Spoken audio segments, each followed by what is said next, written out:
দেখো আজকে নিরামিষ গাঠি রান্না করব। প্রতিদিন তো চিংড়ি মাছ, ইলিশ মাছ এসব দিয়ে গাঠি করাই যায়, কিন্তু নিরামিষ গাঠির দম ভীষণ ভালো লাগে। এরকম দেখো নরম হয়ে গেছে, প্রেশার কুকারে সিটি দিয়ে ছাড়িয়ে রেখেছি, একদম গাঠিটা ভীষণ তুলতুলে হয়ে গেছে। এবারে কিভাবে করছি, কি কি মশলা দিচ্ছি সেটা দেখো।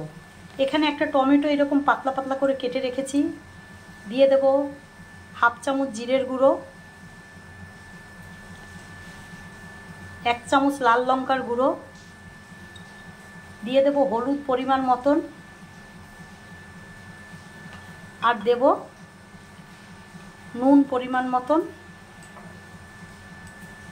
আর দেব একটু গরম মশলার গুঁড়ো একসঙ্গে দিয়ে এটাকে জল দিয়ে ভিজিয়ে রাখবো।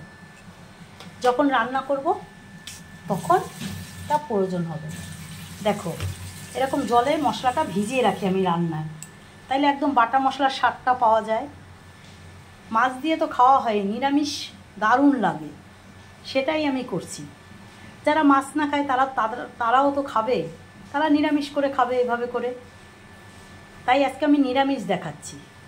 আমি আগেও অনেকবার দেখিয়েছি গাঠির তরকারি, আজকেও করছি। দেখো দেখো কড়াতে দিয়েছি সর্ষের তেল,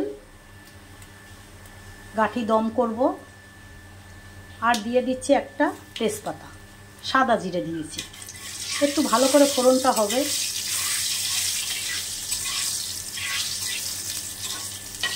ফোড়নটা ভালো হলে তরকারিটাও খেতে স্বাদ হয়।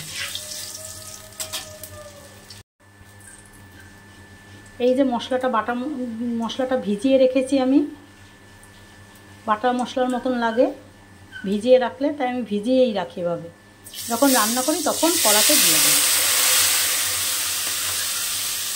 দেখো এভাবে করে মশলাটা ভালো করে কষিয়ে নেব। মশলাটা যত ভালো কষানো হবে, আমার সব সময় বলি, তরকারির টেস্টটাও ভালো হয়। তাই নিরামিষ যারা খাবে তাদের জন্য আজকের রান্নাটা দেখাচ্ছি।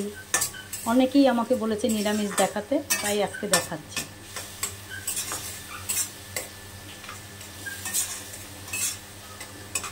তো ভালো করে কষিয়ে নেই। দেখো মশলাটা কত সুন্দর কষানো হয়ে গেছে, বুঝেছো? এবারে এই যে গাঠিটা সেদ্ধ করে রেখেছি, এই গাঠিটা দেবো।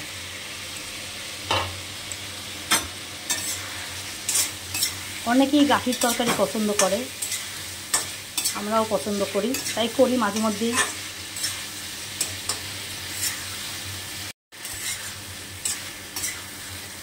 দেখো গাঠিটা একদম কষানো রেডি। এবারে অল্প জল দিয়ে দেবো, না হয় মশলার গন্ধ আসবে, কিন্তু এইরকম মাখা মাখা করব। মশলার গন্ধটার জন্য একটু জল দিয়ে দিলাম।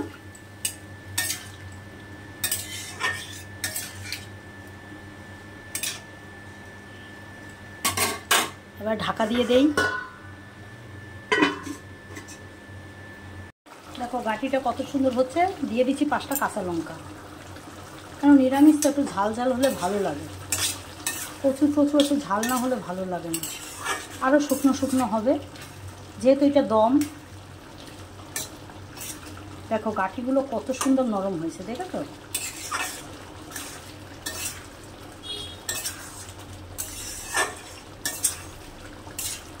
আমি গরম মশলা দিয়েছি বলে ধনেপাতা দেবো না। যারা ধনেপাতা খাবেন তারা ধনেপাতা দিয়ে খাবেন।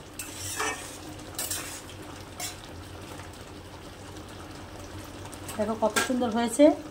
নামিয়ে তারপরে তোমাদের দেখাবো। ভালো লাগলে অবশ্যই জানিও, আর পুরো ভিডিওটা দেখার অনুরোধ রইল। আবার একটা রান্নার নিয়ে আসবো তোমাদের সামনে, কতটা তুলে ধরতে পারছি তোমাদের কাছে জানি না, তাই পুরো ভিডিওটা দেখার অনুরোধ রইল আমার প্রিয় বন্ধুদের জন্য। গাঠি কচুর দম করেছি, কেমন হয়েছে দেখো, কত সুন্দর কালার। রেসিপিটা ভালো লাগলে অবশ্যই শেয়ার করে দিও।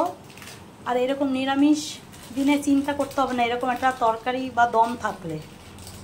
আমি বলি নিরামিষ গাঠি কচুর দম কেমন হয়েছে অবশ্যই জানিও। খারাপ হলেও জানিও, ভালো হলেও জানিও। আবার একটা রান্নার ভিডিও নিয়ে আসবে। এখন এই পর্যন্ত।